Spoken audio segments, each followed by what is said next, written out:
My son's bride called me low class. My son just sat there and let her humiliate me. Little did he know what I was about to do.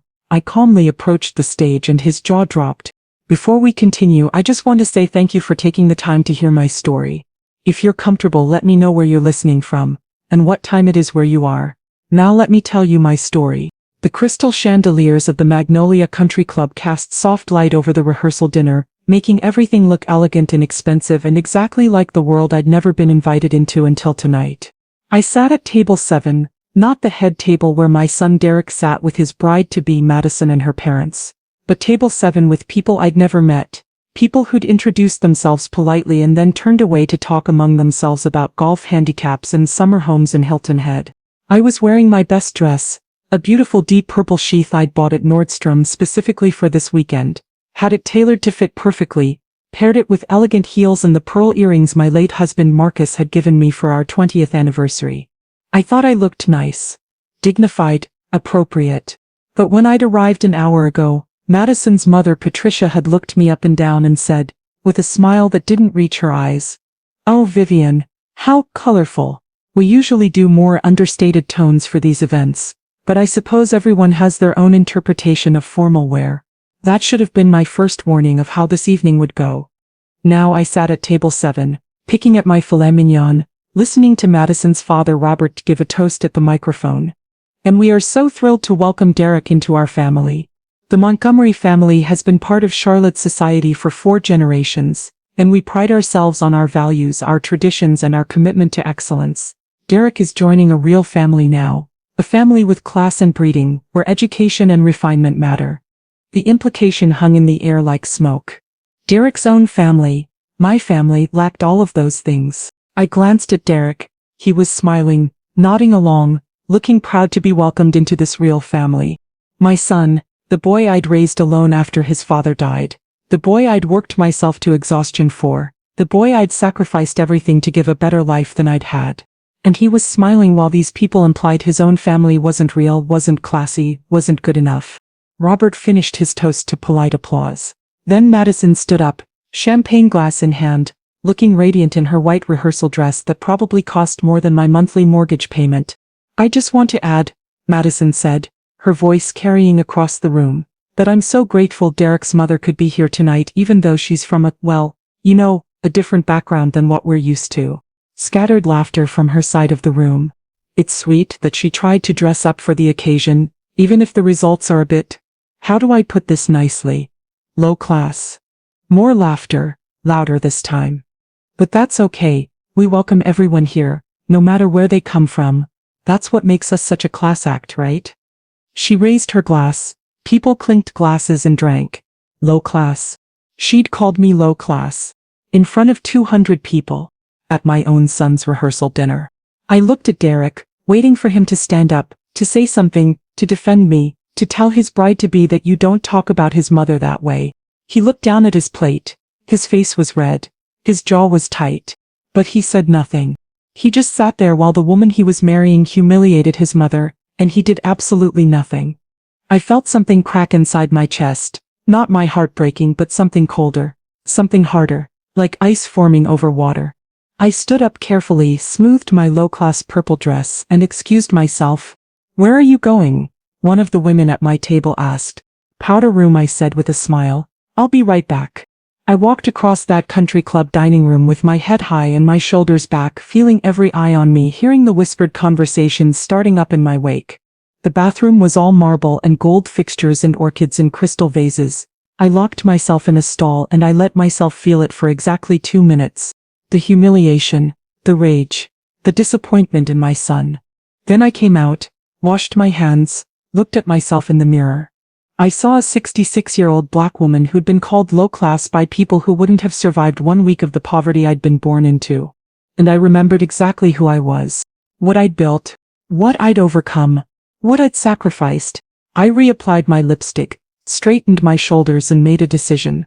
Tomorrow was Derek's wedding. Tomorrow, in front of all these people, there would be toasts and speeches and celebrations. And tomorrow they were all going to learn exactly what low class looked like when it fought back. I walked back to table 7 with a smile on my face. But let me back up. Let me tell you how I got here. Because you need to understand where I came from to understand why that word low class cut me deeper than anything else. Madison could have said, "My name is Vivian Grace Richardson, and I was born in 1958 in rural Sunflower County, Mississippi, in a sharecropper's shack with dirt floors and newspaper insulation. My parents, Jimmy and Loretta Crawford, worked land they didn't own, growing cotton for white landowners who paid them barely enough to survive. We lived in a two-room shack, one room where my parents slept, one room where I slept with my three siblings on pallets on the floor. We had no running water, no electricity until I was 7. No bathroom. We used an outhouse that froze in winter and stank in summer. My first memory is picking cotton when I was 6 years old. The burlap sack dragging behind me, too heavy to carry. My fingers bleeding from the sharp cotton balls. The sun beating down so hot I thought I'd die. That's what low class really looks like. Not wearing the wrong dress to a country club. Living in actual poverty. Real poverty. The kind where you don't know if you'll eat today. My parents died when I was 16. Car accident on Highway 49. Their old Ford broke down. They were standing on the side of the road trying to fix it when a drunk driver hit them. Killed them both instantly. I was raised by my grandmother after that. She was 68 years old. Could barely read. Had never been more than 20 miles from the county where she was born. But she told me something I never forgot. "Vivian, baby," she said, sitting on her porch in her rocking chair, "you ain't gotta stay here. You ain't gotta pick cotton till your back breaks like mine did. You got a brain. You use it. You get out of here. You build something." I took her words to heart. I graduated high school in 1976. First person in my family to do it. Got a scholarship to Mississippi Delta Community College in Moorhead. Worked 3 jobs to pay for living expenses the scholarship didn't cover: overnight shift at a gas station, weekend shift waitressing at a diner, and cleaning houses for white families who paid me $20 a week to scrub their toilets.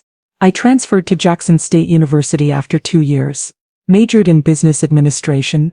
Kept working 3 jobs. Graduated in 1980 with a 3.8 GPA and exactly $47 in my bank account.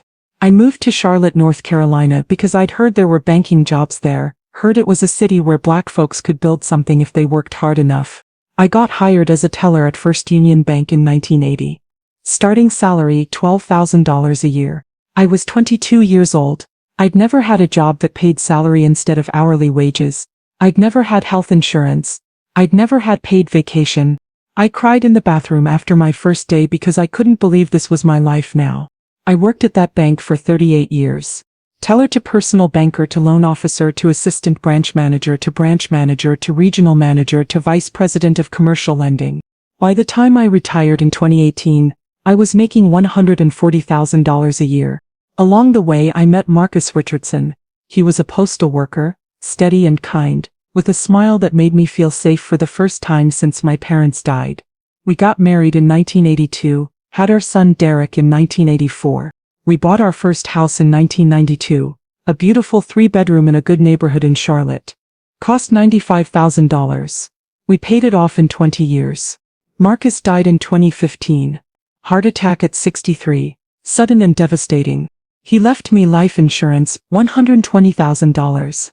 Left me a house that was paid off and worth by then $380,000. Left me his pension survivor benefits. By 2024 I was 66 years old and my financial situation was this.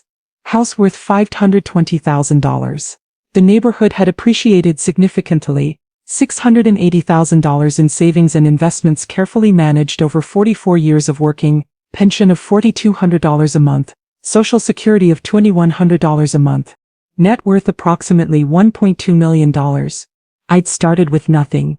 Less than nothing. I'd started in a sharecropper's shack in Mississippi, picking cotton at age 6, and I'd built this, by myself, through my own work, my own sacrifice, my own determination. So when Madison Montgomery, who'd inherited everything she had, who'd never worked for anything in her privileged life, called me low class, she had no idea who she was talking to. But she was about to find out. Derek had always been a good son. That's what made this hurt so much. When he was growing up he understood what I'd sacrificed for him. He knew we didn't have much money when he was little, knew I worked long hours, knew his father and I pinched every penny so he could have things we'd never had. He was grateful, respectful, proud of where he came from. He went to good public schools, made good grades, Got into UNC Chapel Hill. Not because of legacy admissions or donations, but because he earned it with a 4.2 GPA and a 1480 SAT score. I paid his tuition, all of it, $30,000 a year for 4 years, $120,000 total. I paid his rent in Chapel Hill, $85 a month for 4 years, another $40 and $800. I bought him a car when he turned 21, a 2015 Honda Accord, $18,000. I bought him his first business suits for job interviews, $600 at Joseph Bank. I paid his security deposit when he got his first apartment in Charlotte. After graduation, $2,400. Everything Derek had, everything he was, everything that made him good enough to marry into the Montgomery family. I built that. Not him, me. And he knew it. He used to call me every week when he first started working, tell me about his job at the investment firm, thank me for everything I'd done for him. Mom, I wouldn't be here without you. You know that, right? Everything I have, I owe to you. That was 3 years ago. Then he met Madison. Madison Montgomery was everything I wasn't. White. Wealthy. From a family with old money, which is code for money made so long ago people have forgotten it was probably made through exploitation. Her father Robert owned a commercial real estate empire in Charlotte. Her mother Patricia came from a society family. Whatever that meant. Madison had gone to boarding school in Connecticut, spent summers in Martha's Vineyard, made her debut at the Terpsichorean Ball. She was beautiful in that way that money buys: perfect teeth, perfect skin, perfect hair from expensive salons and expensive products, and never having to work outside in the sun. Derek met her at a work event 2 years ago. He was dazzled. I understood why Madison's world was seductive. Country clubs and charity galas and knowing the right people and wearing the right clothes and saying the right things. It was everything Derek and I weren't, everything we'd never had access to. And Derek wanted in. I watched it happen slowly. Watched my son transform himself to fit into Madison's world. He changed the way he talked. Stopped saying y'all, started saying you guys. Stopped using any hint of the Southern black vernacular he'd grown up with. He changed the way he dressed. Started shopping at Brooks Brothers instead of J. Crew. Started wearing their clothes like a uniform. He changed his interests, started talking about golf. He'd never played golf in his life. Started going to wine tastings. He'd always been a beer guy. Started name-dropping restaurants and resorts I'd never heard of. He was erasing himself, erasing his background, erasing his culture, erasing me. The first time I met Madison was 8 months after they'd started dating. Derek had made excuses before that. She was busy.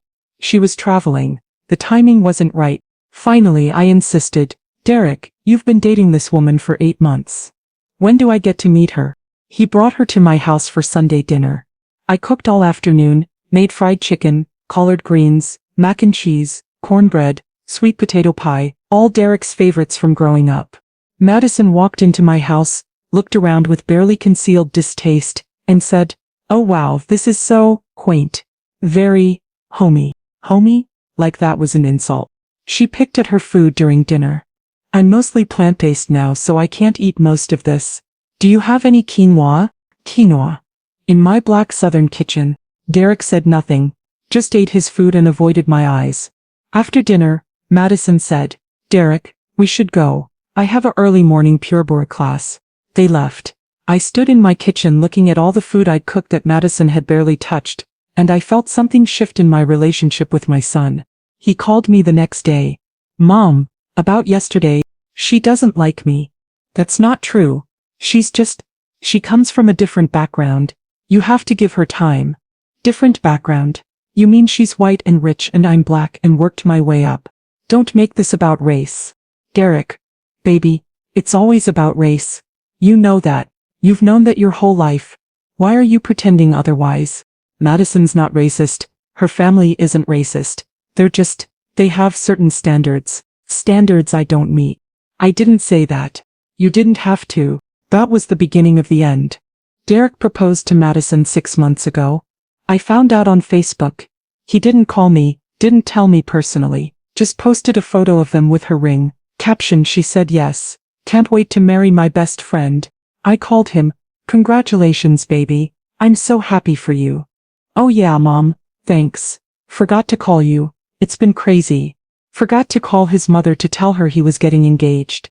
The wedding planning started immediately. Madison's mother Patricia took complete control. They booked the Magnolia Country Club, one of the most exclusive venues in Charlotte, $50,000 venue fee alone. Another $100,000 for catering, flowers, music, everything. They sent out save the dates without consulting me. They picked a date without asking if it worked for me. They planned the entire wedding without including me in a single decision. I tried to be involved. Madison, I'd love to help with the planning. What can I do? Oh, that's sweet, Vivian, but Mom's got it all under control. She lives for this stuff. You just relax. I offered to contribute financially. Traditionally, the groom's family pays for certain things. Patricia actually laughed. Oh, Vivian, that won't be necessary. We're handling everything. We wouldn't want you to feel obligated. Translation: we don't want your money because we don't think you have enough to matter anyway. Derek said nothing, never insisted I be included. Never pushed back on his future in-laws excluding his mother. The exclusion got worse.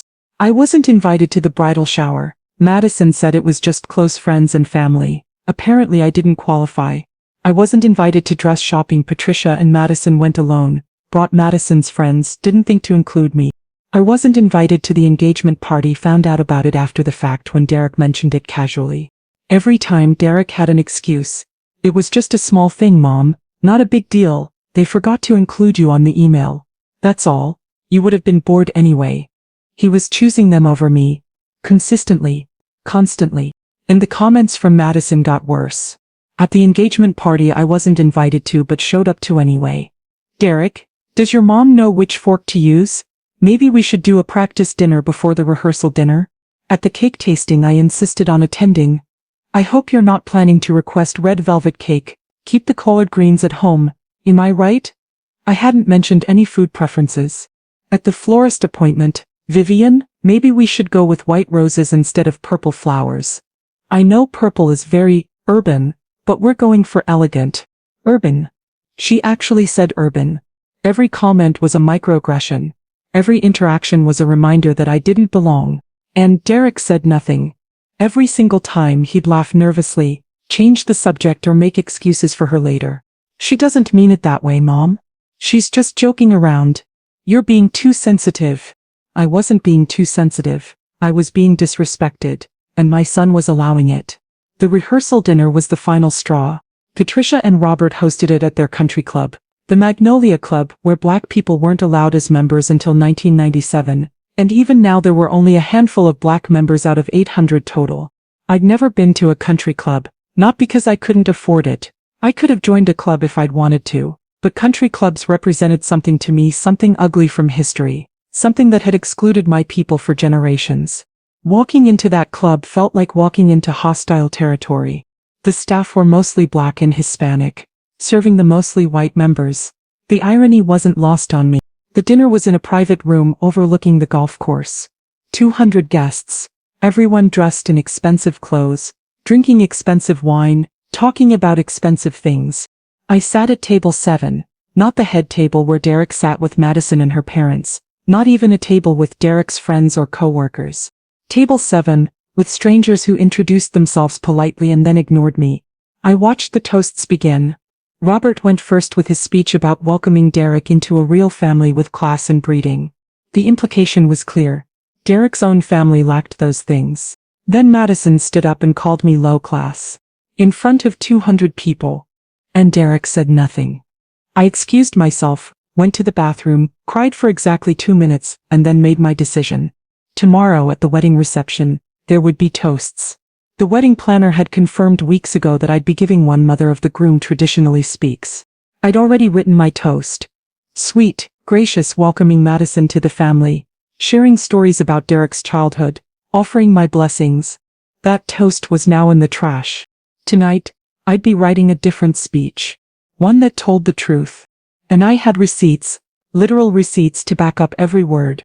The wedding day was beautiful. Of course it was. When you spend $250,000 on a wedding, it better be beautiful. The ceremony was at the Magnolia Club in their garden pavilion. White roses everywhere.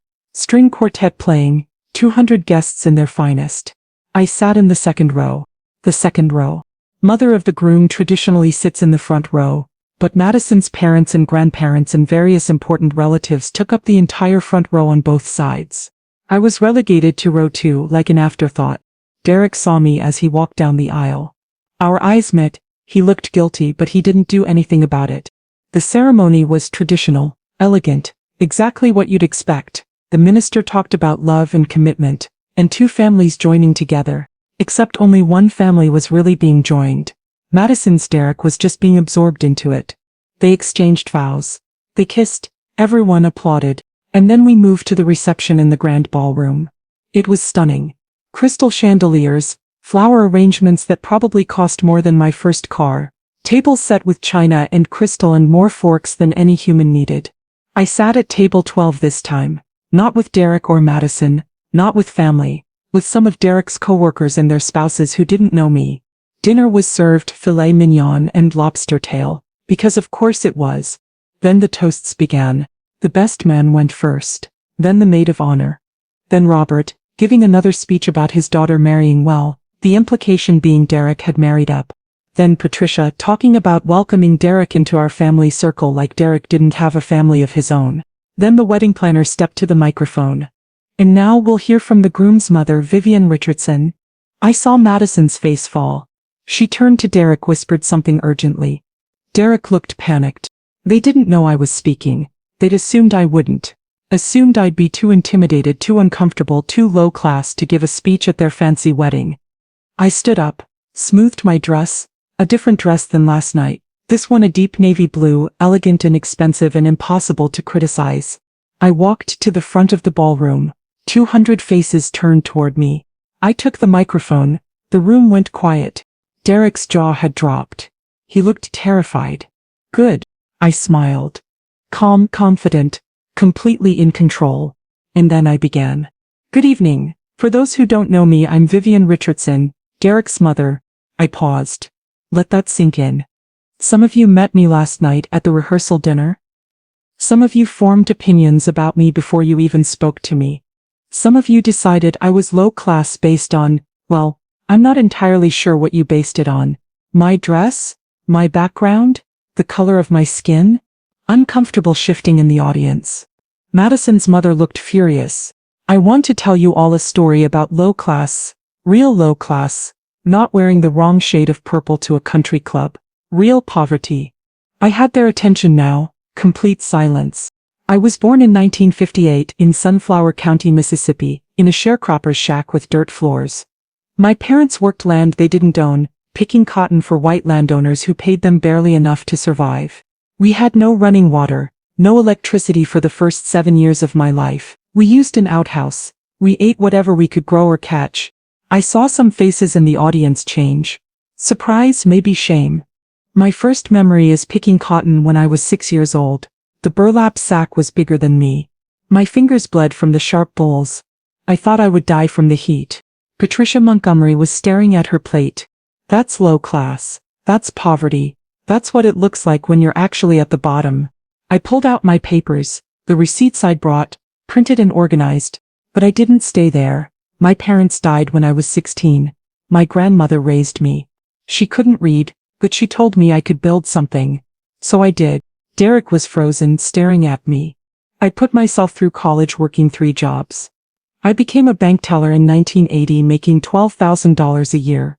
I worked at that bank for 38 years. I worked my way up: teller, personal banker, loan officer, manager, regional manager, vice president of commercial lending. By the time I retired in 2018, I was making $140,000 a year. I saw respect dawning in some faces. Saw others doing math in their heads. I bought my first house in 1992 for $95,000. Paid it off in 20 years. That house is now worth $520,000. I have $60,000 in savings and investments. I built that from nothing. From less than nothing. From a sharecropper's shack in Mississippi. Now I look directly at Derek. I raised a son, that son right there. I raised him alone after his father died. I worked overtime, took extra shifts, sacrificed everything so he could have what I didn't have. I held up the first receipt. UNC Chapel Hill tuition. 4 years, $30,000 per year. Total $120,000. I paid every penny. Derek's face went white. His apartment rent in Chapel Hill, $850 per month for 4 years. Total $40,800. I paid it. Second receipt, his car, 2015 Honda Accord, $19,000. I bought it. Third receipt, his first business suits for job interviews. $600. I bought them. Fourth receipt, his security deposit for his first apartment in Charlotte. $2,400. I paid it. I let the receipts speak for themselves. Everything Derek has, everything he is, everything that made him good enough to marry into the Montgomery family, I built that, not him, me, his low-class mother from Mississippi. The room was completely silent now. So when Patricia said last night that Derek was joining a real family with class and breeding, I wondered what she meant. I looked directly at Madison's mother. Because the family Derek comes from put him through college debt-free. The family Derek comes from built wealth from absolute poverty through hard work and sacrifice. The family Derek comes from taught him values, integrity and dignity. My voice got harder.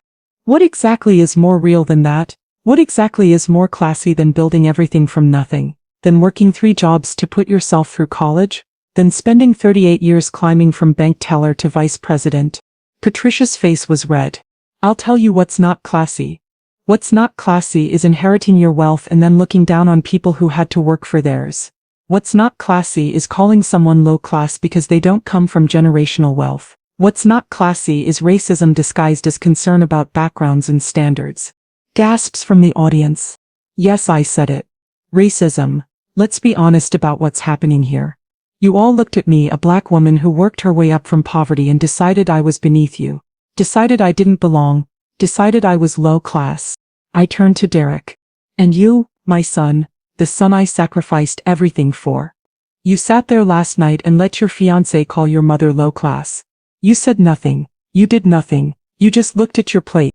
Derek tried to speak. I held up my hand. I've watched you over the past 2 years erase everything you are to fit into this world. You changed your accent. You changed your vocabulary. You stopped saying y'all. You started pretending you've always played golf and gone to wine tastings and vacationed in the Hamptons. My voice broke slightly.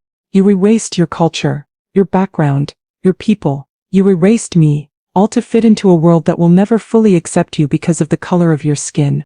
Tears were running down Derek's face now. You think marrying into wealth makes you wealthy? You think marrying into class makes you classy? Let me tell you something, baby. You had class when you graduated college debt-free because your mama worked overtime for years. You had class when you understood struggle and overcame it. You lost class when you let these people treat your mother like she was nothing. I turned to Madison. And you, your mother talked about breeding last night. Let me tell you about my breeding. My grandmother was born in 1920 in Mississippi. She survived Jim Crow. She survived poverty that would have broken most people. She survived a world that told her every single day that she was less than human because of her skin color. She raised me to survive, to thrive, to refuse to accept other people's assessment of my worth. I looked at Patricia directly. That's my breeding, survival, strength, dignity in the face of people who think they're better than me. The room was absolutely frozen. You think I'm beneath you because I don't have generational wealth? Because I worked for everything instead of inheriting it. Let me ask you something. Where did your family's wealth come from? Patricia's face went pale.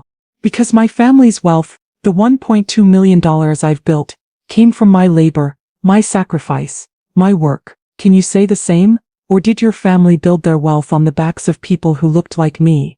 People who worked land they didn't own. People who weren't paid fair wages. People who were enslaved. Several people in the audience were nodding. Others looked shocked. I'm not here to ruin this wedding. I'm here to tell the truth. The truth about class. The truth about worth. The truth about respect. I pulled out an envelope from my purse. Derek, I paid for your education. I paid for your start in life. I gave you everything I had, and you repaid me by letting these people treat me like I'm nothing. I held up the envelope. This envelope contains a check for $120,000. Exactly what I spent on your college education. Consider it a wedding gift. Derek stood up.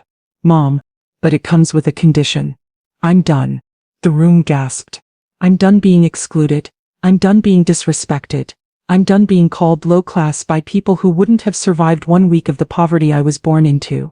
I'm done watching my son erase himself to fit into a world that will never fully accept him. I set the envelope on the head table. You made your choice, Derek. You chose them over me. You chose their approval over your own mother's dignity. You sat silent while they insulted me. You let them exclude me from every part of this wedding. You erased your own background, your own culture, your own family. My voice was steady now, calm, final. So you can have them, fully, completely, without me. Enjoy your new family. Enjoy your class. Enjoy your country club memberships and your golf games and your summers in the Hamptons. I hope it keeps you warm at night when you remember that you had a mother who loved you enough to work 3 jobs so you could have a better life. And you repaid her by letting strangers call her low class. Derek was crying openly now. Mom, please. No. You had 2 years to stand up for me. You had last night to defend me. You had this morning to apologize. You chose silence every time. So now I choose silence. I'm out. Out of your life. Out of this family you've chosen. Out of this world that doesn't want me anyway. I set the microphone down carefully. Enjoy your reception. Enjoy your marriage. Enjoy your life. And then I walked out. I walked across that ballroom with my head high and my shoulders back, my heels clicking on the marble floor, and I didn't look back. Behind me I heard chaos erupting. Voices raised. Derek calling Mom.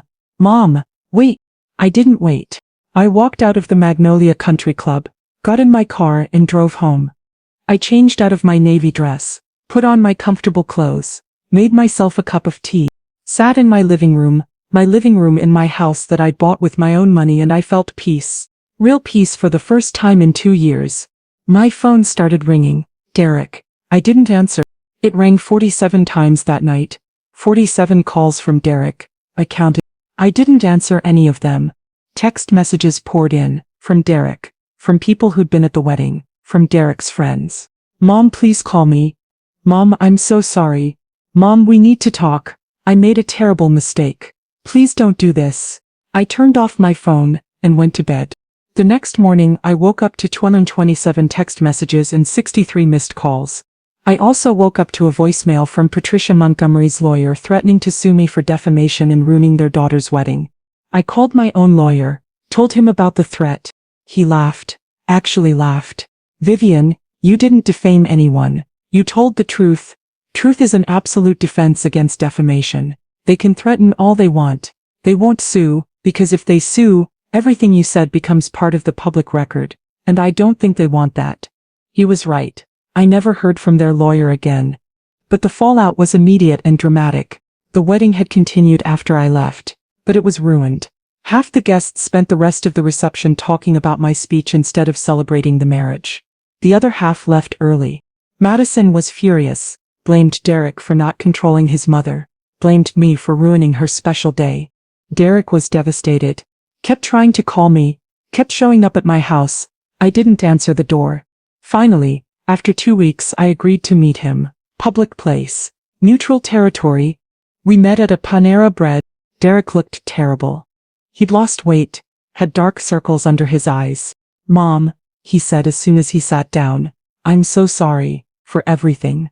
For not standing up for you, for letting Madison and her family treat you that way, for erasing my background, for choosing them over you. I was wrong, completely wrong. I looked at my son, the boy I'd raised, the man I didn't recognize anymore. Why? I asked simply. Why? What? Why did you do it? Why did you let them treat me that way? He was quiet for a long time. Then because I wanted to fit in, I wanted to be part of their world. And I thought if I just changed enough, if I erased the parts of me that didn't fit, they'd accept me.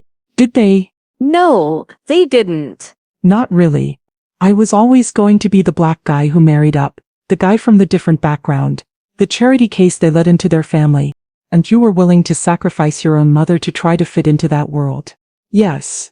And I'm ashamed. I'm so ashamed, Mom. You should be. Tears ran down his face. Can you forgive me?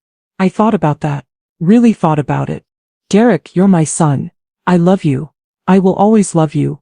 But what you did, letting them disrespect me, erasing your background, choosing their approval over your own family, that broke something between us. I know it did. But can we fix it? Please? I'll do anything. I don't know if we can fix it. I don't know if I can trust you again. Please try, please. I'll go to therapy, I'll work on myself. I'll prove to you that I've changed. I looked at him, saw genuine remorse, saw shame, saw my son finally seeing clearly. Okay, I said, we can try, but on my terms, with boundary, anything. You prove through actions, not words, that you've changed. You go to therapy and actually work on understanding why you did what you did. You stand up for yourself and your background. You don't erase who you are for anyone ever again. And you accept that our relationship will never be what it was. You broke my trust. That takes years to rebuild. If ever. I understand. I'll do all of that. I promise. We started rebuilding. Slowly. So slowly. Derek did go to therapy. Twice a week. Really worked on himself. He and Madison's marriage lasted 14 months. It fell apart for multiple reasons, but mainly because Madison realized Derek's family didn't have generational wealth to tap into. Realized Derek himself was just a guy making $95 a year, not a ticket to greater wealth. And because Derek himself started resenting her, started seeing her clearly, seeing her classism, her subtle racism, her cruelty disguised as jokes. He filed for divorce. She didn't fight it. They had no kids, no shared property, just a failed marriage that had been built on Derek trying to be someone he wasn't. After the divorce, Derek changed. Really changed. He moved into a modest apartment. Started dressing like himself again. Started saying y'all again. Started reconnecting with the friends he'd abandoned when he got engaged to Madison. Started being himself again. Our relationship rebuilt slowly over the next 2 years. Monthly coffee meetings that became bi-weekly. Phone calls that got longer and warmer. Eventually Sunday dinners at my house again. He never fully regained what we'd had before. That trust, that closeness, that certainty that he'd always choose me, that was gone.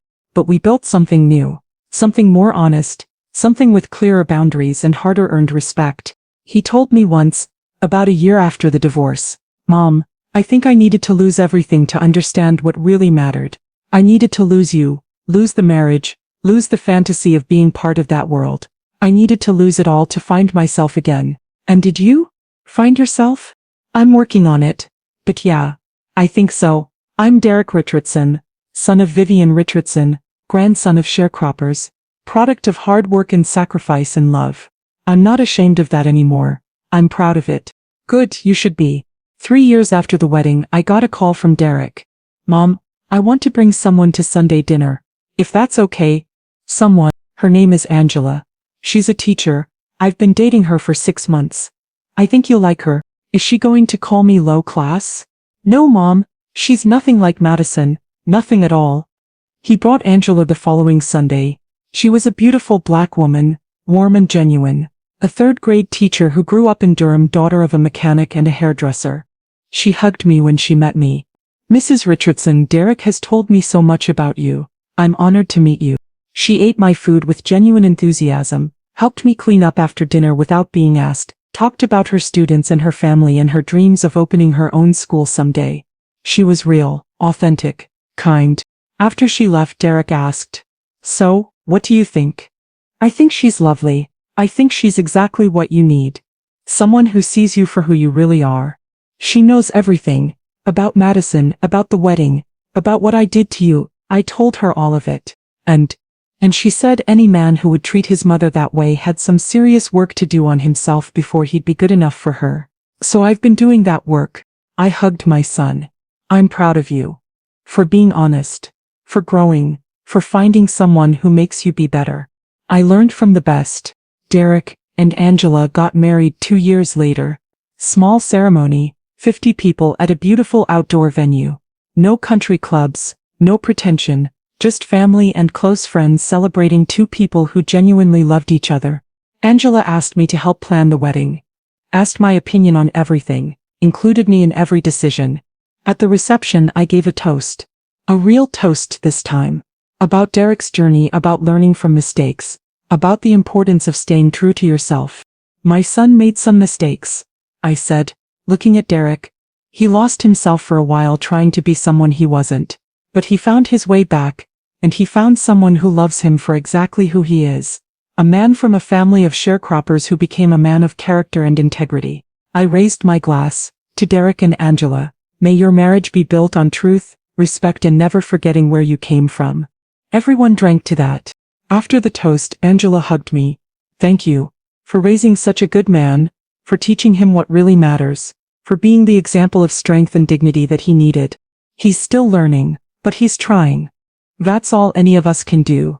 Now, at 69 years old, I look back on that wedding, Derek's first wedding, the disaster at the Magnolia Country Club, and I don't regret a single word of that speech. I told the truth about poverty, the truth about building wealth from nothing, the truth about racism and classism disguised as concern about standards. I refused to accept being called low class by people who had no idea what low class actually meant. And I taught everyone in that room, including my own son, that class isn't about money or breeding or country club memberships. Class is about character, about dignity, about respecting others regardless of their background, about standing up for yourself when others try to diminish you. I teach a class now at the community center. Self-worth and dignity standing up to disrespect. 20 to 30 people come each week, mostly women, mostly older, mostly black women who've spent their lives being told they were less than, being talked down to, being dismissed. I tell them my story, all of it. The sharecropper's shack, the 3 jobs through college, the 38 years climbing from bank teller to vice president, the son who erased his background to fit into a white world, the wedding where I was called low class, and the speech where I fought back. Last week, a woman asked, "But weren't you scared, standing up there in front of all those people, calling them out?" Terrified, I admitted, but more scared of staying silent, more scared of accepting their assessment of my worth, more scared of teaching my son that it's okay to let people disrespect your mother. What if it had backfired? What if your son had never spoken to you again? Then he would have shown me who he really was, and I would have had my answer. Sometimes you have to be willing to lose everything to protect your dignity. Another woman said, "Someone at my church called me ghetto last week because of how I dress. Should I say something? That depends. Do you care what they think? No. Then you've already won. The only power they have over you is the power you give them. If you know who you are, if you're proud of who you are, their words can't touch you." I tell them what my grandmother told me so many years ago on that porch in Mississippi. You don't have to accept other people's assessment of your worth. You define yourself. You decide what you're worth. And when someone tries to diminish you, whether they call you low class or ghetto or anything else, you remember what you've overcome, what you've built, what you've survived. And sometimes, you stand up at a microphone in front of 200 people and you tell them exactly who you are. Not who they think you are. Who you actually are. Will it change their minds? Maybe not. Probably not. But it will change yours. That's what that speech did for me. It didn't change Patricia Montgomery's opinion of me. It didn't magically make Derek's first marriage work. It didn't erase the pain of being called low class. But it reminded me who I was. A woman who started in a sharecropper's shack and built $1 million net worth through her own work. A woman who put herself through college working 3 jobs. A woman who climbed from bank teller to vice president over 38 years. A woman who raised a good man, even if that man lost his way for a while. A woman who refused to be diminished by people who confused inherited wealth with actual worth. I am Vivian Grace Richardson. I am the granddaughter of sharecroppers. I am the daughter of poverty. I am the creator of my own success. And I am not low class. No matter who says otherwise.